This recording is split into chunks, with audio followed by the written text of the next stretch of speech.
Wall Street Book Club. Evan Jefferson, brother, much love. Educating, elevating, because in knowledge is the power and we'll never give it up. Literature that's for the masses. Where to put your money down, now how to watch your assets. Yeah, uplifting others is a passion. My brother Evan, he will turn it into action. New Black Wall Street Book Club. You should come read with us. Yeah, we comprehend and discuss. If we all just come together, there's no limit for us. Here comes your host, New Black Wall Street. Evan, take it away. New Black Wall Street. New Black Wall Street Book Club. All right, good evening to you, beautiful people. Thanks so much for joining us here tonight on the New Black Wall Street Book Club After Dark edition. 30 minutes a night to keep your everlasting mind right. And we're continuing our journey into the University of Success, written by one of the greatest self-help authors of all time, Dr. Mandino. Now, I'm your host, ERGJ, your certified global financial educator, CEO of ERGJ Enterprises, The Black Bazaar, and international best-selling author of the book, The Black Billionaires Club. The book that I wrote, guys, Study of Black Wealth, is a study of the 12 richest Black people in the world today and how they built their wealth. And I just truly believe that if you want to be wealthy, that's a big if, by the way, but if you do, I recommend that you study wealthy people.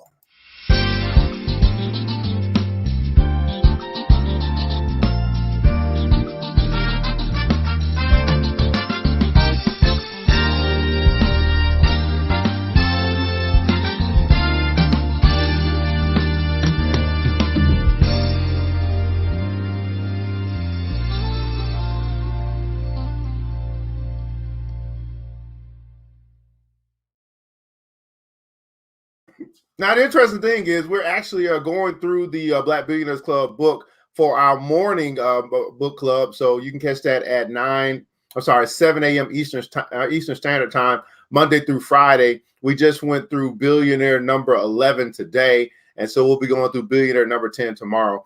But tonight we're continue our journey into University. If you want to get the Black Billionaires Club, just simply go to theblackbillionairesclub.com, theblackbillionairesclub.com, pick up your copy today.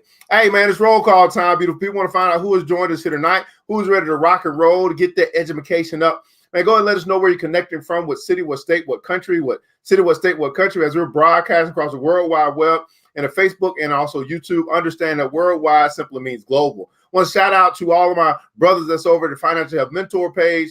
Everyone that's in the BBC. If you're in the BBC, go and put console hashtag BBC, Black Bazaar, BBC TV, also ERGJ Enterprises, and also my personal page, which is Evan Jefferson. So thanks so much for joining us here tonight. So we got about 14 people that are here live. Hopefully, we get more. But if not, if you catch the replay, put the console hashtag replay. Let's find out who's joining us here tonight. What's going on? Great day. How are you? Miss Sincere, I believe, out of Mableton, Georgia, is joining us here tonight. Thanks so much for joining us here today on the New Black Wall Street Book Club, the After Dark edition. Miss, we got a Monet sighting. Oh, we got a Monet sighting. She's out of Atlanta. How are you, Miss Monet? Thanks so much for joining us. I must be doing something right if Monet showed up tonight. Thanks so much for joining us. Got another BBC member as well. Go ahead and let us know again where you're connecting from, what city, what state, what country, what city, what state, what country. As we get right into this thing here tonight, the University of Success by Mr. Mandino. And we are going to move into lesson number 9 tonight. Lesson number 9 tonight. Now, I did not check to see if this is going to be a 2-part or 1-part or 2-part series. It's going to be a 2-part series. But we're going to be talking about how to make the most of your abilities. How to make the most of your ability. This will be a 2-part series. As I see that it's a little long, we'll stop here and we'll pick up there. So we're going to be a 2-part series here tonight. Let's find out who else has joined us. What's going on, D? How are you out of Austell? Thanks so much for joining us. Now, it starts off with now I want to set you up, guys, because as you see, University of Success is the name of the book. It really is a class. It really is a lesson. It really is semesters. And so we're in lesson number 9. And I encourage you to try and capture some of your thoughts here tonight with your journaling, even using the keyboard to type what might come to you. What we found is in reading at night is that we begin to actually dive into or speak to our subconscious. We activate our subconscious. Everybody put in console, activate. And when you get to activating your subconscious, it begins to I can't really, how do I explain it? It captures things that you would normally overlook, and it sticks you. It sticks you with these thoughts, that keep you pondering over the goodness that you grab during the book club at night. So I just want to encourage you to try and capture some of this stuff, because it's going to stick with you, and it's proven itself over and over again. And so that's why we're really excited about reading at night. So lesson number 9 comes from a Kenneth Hildebrand. A Kenneth Hildebrand, that's the name of the author who we'll be finding out about today. But let's start with the quote of the day. It says this: How is it that many individuals who possess only limited capabilities manage to attract great admiration for extraordinary results? How is it that many individuals who possess only limited capabilities manage to attract great admiration for extraordinary results? What's going on, Amanda Hollingsworth's in the house? Activate. What's going on, another Facebook user? Activate. D is in the house? Activate. Miss Vivian Reed? Activate. Keyshawn Levon? Activate. New Black Wall Street Book Club. Let's read. There's an old cattle country axiom which states, success in life comes not from holding a good hand, but in playing a poor hand well. The easiest thing to do whenever you fail is to put yourself down by blaming your lack of ability for your misfortunes. The easiest thing to forget, especially when fate has been unkind to you, is that you were born to succeed, not fail. Everybody put it down. So I was born to succeed. I was born to succeed. Unfortunately, our nation has a growing number of individuals who have already sold themselves on the idea that they just don't have whatever it takes to make anything of their lives. They are already dead in spirit, aimlessly parading through life with no purpose and no meaning. I was born to succeed. I was born to succeed. You cannot rise above the level of your vision. The man who guides a push cart through the alley to pick up bottles and stray bits of paper will remain between the shaft of his rickety cart as long as he believes that he has no talent for anything else. That's right, Miss Vivian Reed. I was born to succeed. That's right, Miss Amanda Hollingsworth. You were born to succeed. Kenneth Hildebrand had that rare ability to make even Skid Row derelicts raise their sights and aspire to a better life. Thousands flocked to his non-denominational church, the Central Church of Chicago, and his messages from the pulpit, as well as radio and television, were a beacon of hope and still lights many hearts today. From his book, Achieving Real Happiness, this compassionate observer of human frailties provides you with a simple plan which will enable you to take full advantage of the talents you already possess. Listen carefully. That's right, D. From Estelle, you were born to succeed. So this is going to be coming out of a book from a Kenneth Hildebrand called Achieving Real Happiness. Everybody put that comment. So achieve real happiness. Achieve real happiness. Now, again, guys, we've got quite a few people who have not, let us know that they're here. Go ahead and let us know. Go ahead and say hello while we prepare to go ahead and hop into this thing. Let us know what city, what state, what country, what city, what state, what country. Don't be a stranger. Hello, how are you? Good evening. Love to just connect with you here tonight. Achieve real happiness. A man once wrote to a person whom he admired greatly, congratulating him on his amazing abilities. What's going on, niggas? Mr. Wheeler in the house.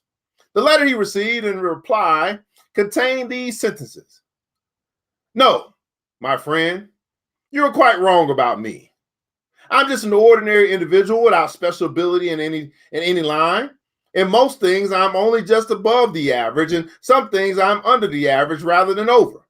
This is certainly true of my physical powers. I can't run. I'm only an ordinary walker. I'm certainly not a good swimmer. I can probably ride a horse better than I can do anything else, but I'm not a remarkable horseman. Neither am I a good shot. My eyesight is so poor that I have yet to that I have to be near my game to take my aim at all.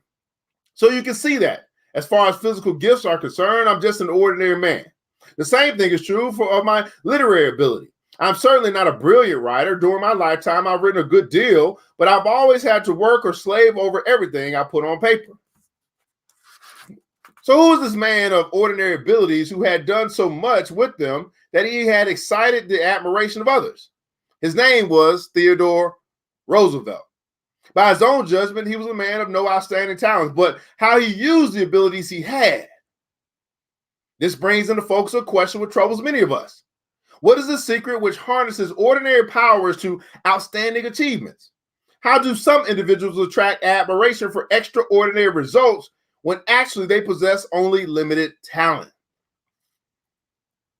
Notice what he said here.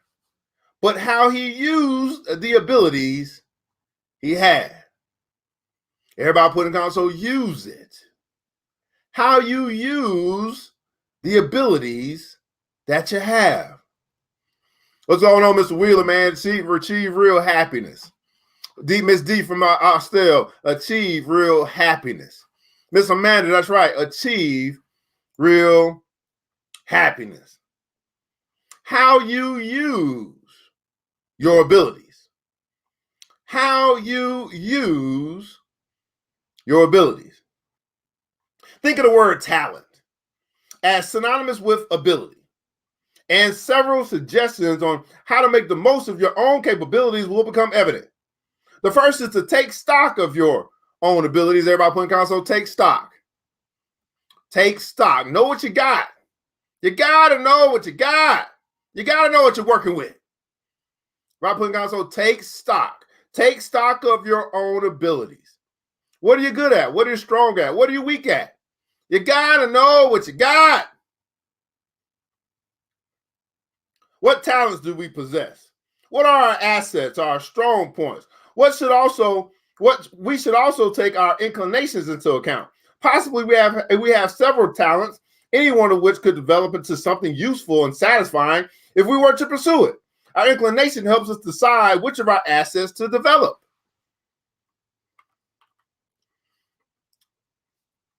That's right, Ms. Vivian Reed. How you use the abilities that you have. Use what you got. Take stock. How you use the abilities that you got. What our assets, our strong points. Our inclination helps us to decide which of our assets to develop. A mother asked her little boy, Tommy, would you rather go shopping with me this afternoon or would you rather visit your Aunt Mary? The little fellow answered, well, if I had my druthers, I'd rather go swimming. If we had our druthers of what to do with our abilities, what will we choose? A talk with a wise friend, a clergyman, a banker, a lawyer, or a vocational counselor may help. Perhaps we should take vocational guidance tests to reveal our potentials. Such consultation and analysis should aid in determining the area which we should strive to use our abilities. That's right, man. Take stock of your abilities, Ms. Reed.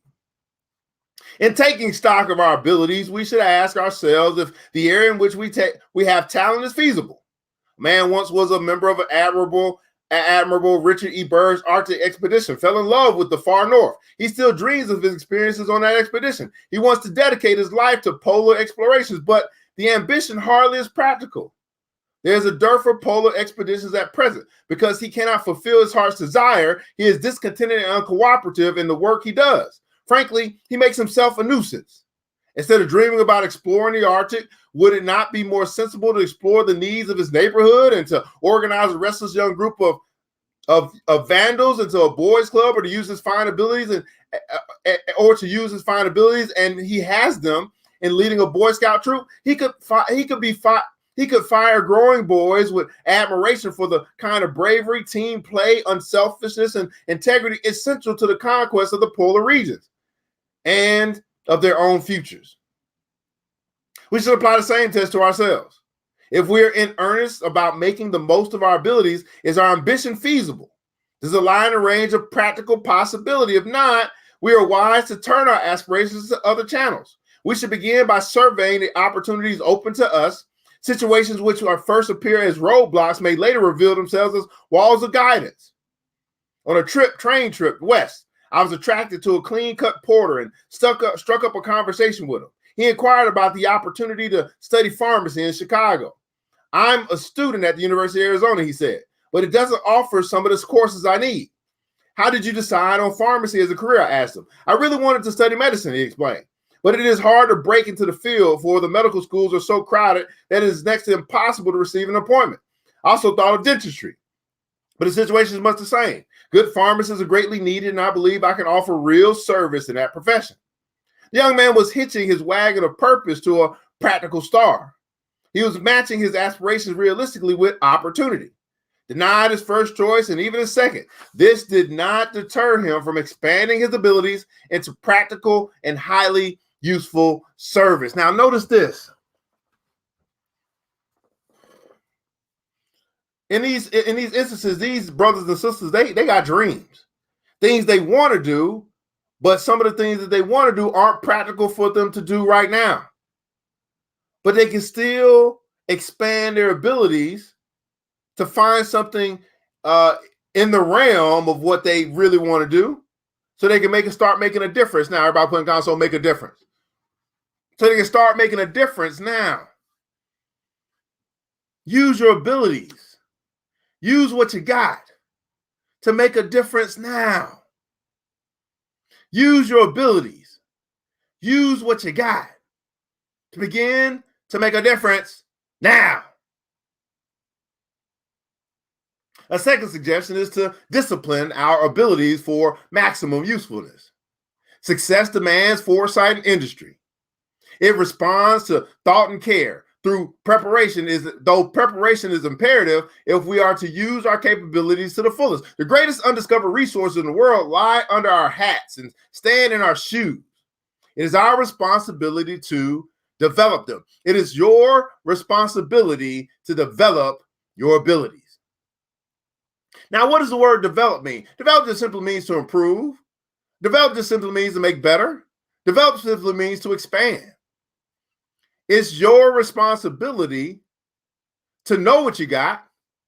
It's your responsibility to make what you got better. Not my responsibility. It's not my responsibility to make what you got better. It's your responsibility. Number one, to know what you got, to know what you're working with. And then number two, to make what you're working with better. To take the hand that you've been dealt and turn that 5 into a 9. How you use your abilities that you have. Take stock of your ability. That's right, Miss Vivian Reed, Miss Deanna Taylor. Make a difference. Miss Amanda Hollingsworth, make a difference. Miss Vivian Reed, make a difference. Now, someone receives a promotion, gets an important assignment, makes a major discovery, or moves into the president's office. He was lucky, an envious person might remark. He gets the breaks. They're always in his favor. In reality, luck or the breaks of life have little or nothing to do with it. So-called luck usually is found at the exact point where preparation meets opportunity. For a time, an individual may get ahead by pull, but eventually someone with push will displace him. Success is not due to a fortuitous concourse of stars at our birth, but to a steady trail of sparks from the guidance of hard work each day. Everybody putting down, so luck is where preparation meets opportunity.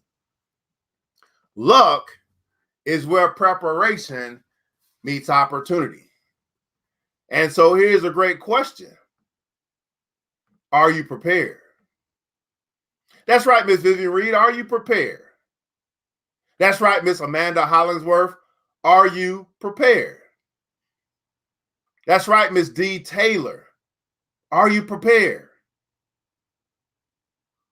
Luck is where preparation meets opportunity. Are you prepared?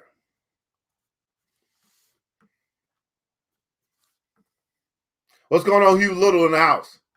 Babe Didrikson Zaharias had been called the athletic phenomenon of all time.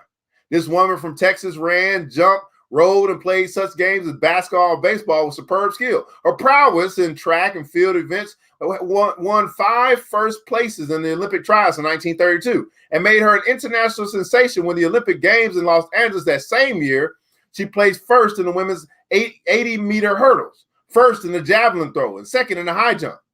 She then turned to golf, When she won the National Women's Amateur and the British Women's Amateur Championship, certain people said it was inevitable. She is just a natural athlete. She is an automatic champion.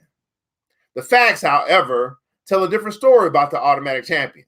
Everybody put in console, I'm an automatic champion. When the babe took up golf, she sought an exceptionally fine instructor to teach her.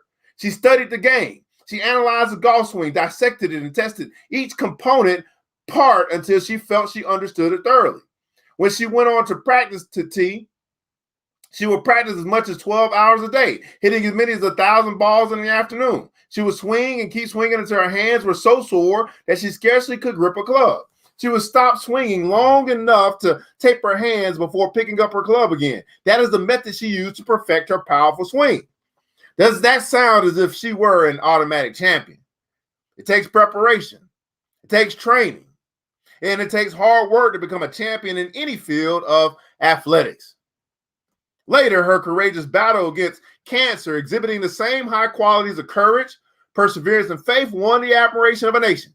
Ms. Zaharias subscribed to the theory that in order to make the most of one's abilities, one must prepare diligently to use them. In order to make the most out of one's abilities, one must prepare diligently to use them. Everybody put in console in capital letters, hashtag prepare. In order to make the most of your abilities, Mr. Hugh Little, in order to make the most of your abilities, Mrs. Vivian Reed, in order to make the most of your abilities, Miss Amanda Hollingsworth, you must prepare. What's going on, Nelson? Anaiwu, how are you, brother? Thanks so much. Prepare. A definite sense of purpose also adds to a strong motivation towards making the most of our abilities. It's doubtful that Ms. Zaharias would have worked seriously to perfect her golf game if she had not had a flaming desire to play championship golf.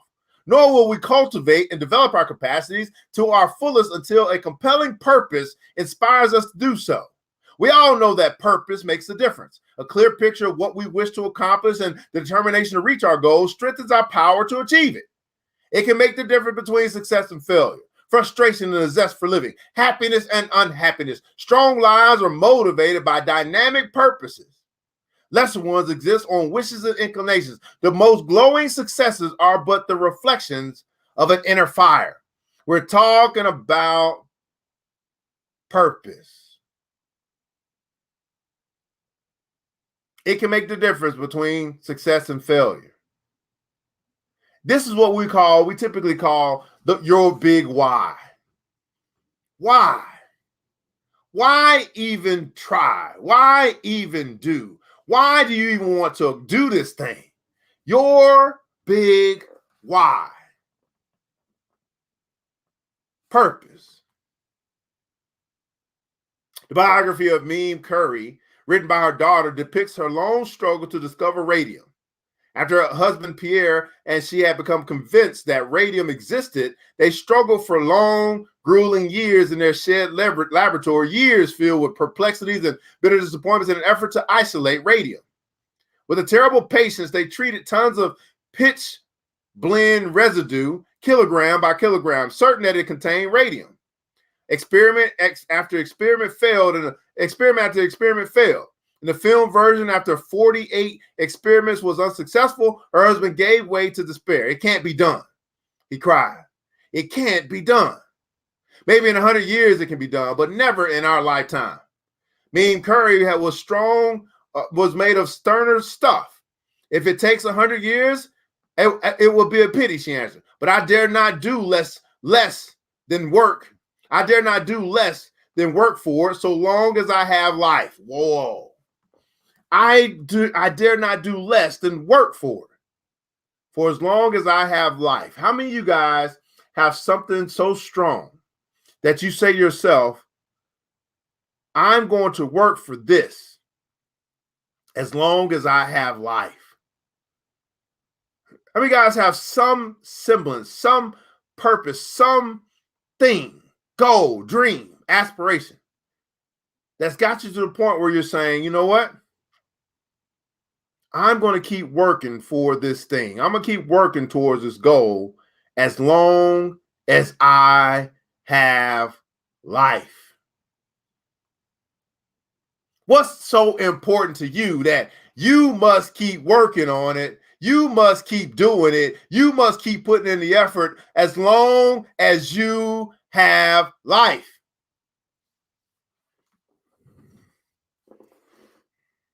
See, I got a purpose. I got something that's bigger than me that I think about, that I work on each and every day. That's the school. The Diaspora Finance Institute, the International School of Wealth, right? And because of my purpose, because of my desire, because of the effort that we've been putting in, we've been able to raise over $2,000 in a month to go towards building a school. Not for me, for your children, your children's children. It's time. Everybody putting console, it's time. It's time. It's time out for us to talk about who isn't doing something for us. It's time out for us to talking about who didn't build the school. It's time out for that. But it's time for us to start talking about who is building the school, and that would be me.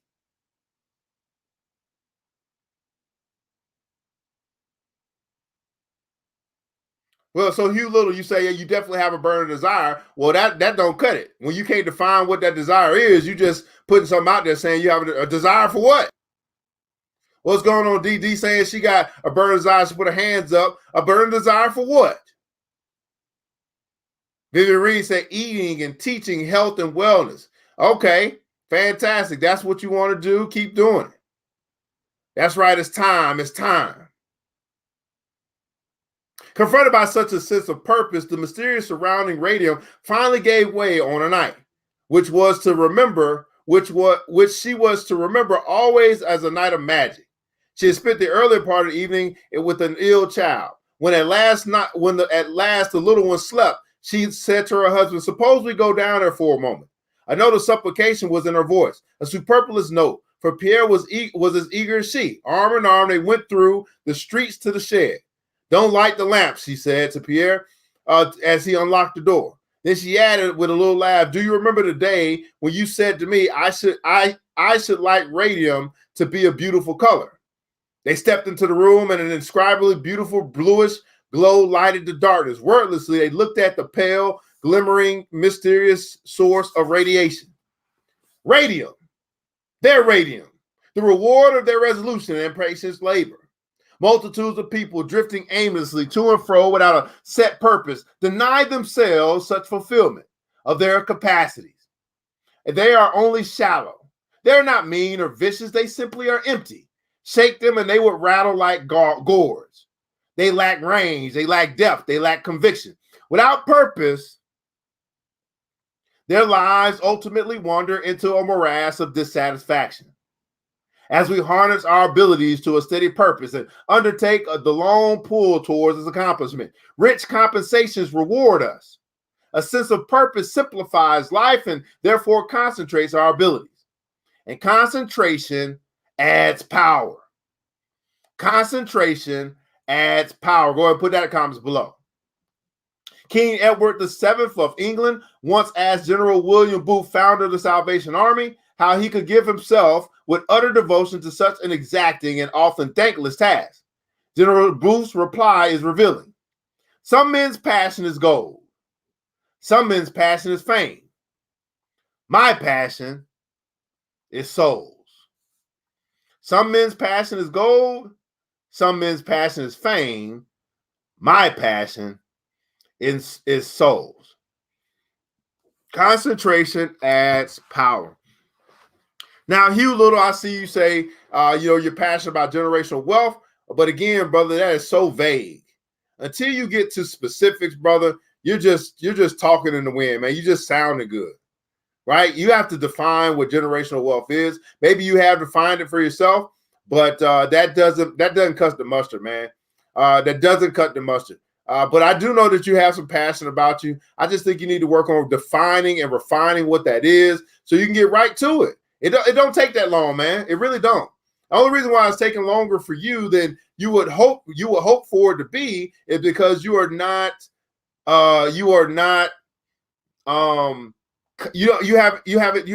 really locked in on something that you can concentrate on. You can concentrate your abilities on, right? Again, the term generational wealth is vague at best. And that's not how this universe works. This universe works with specifics. So I would say to you, brother Hugh Little, get specific.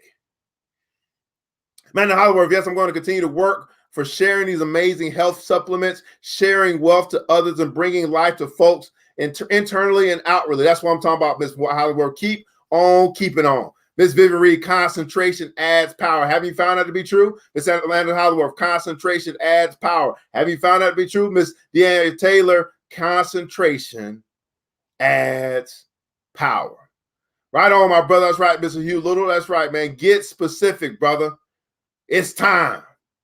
It's way past time.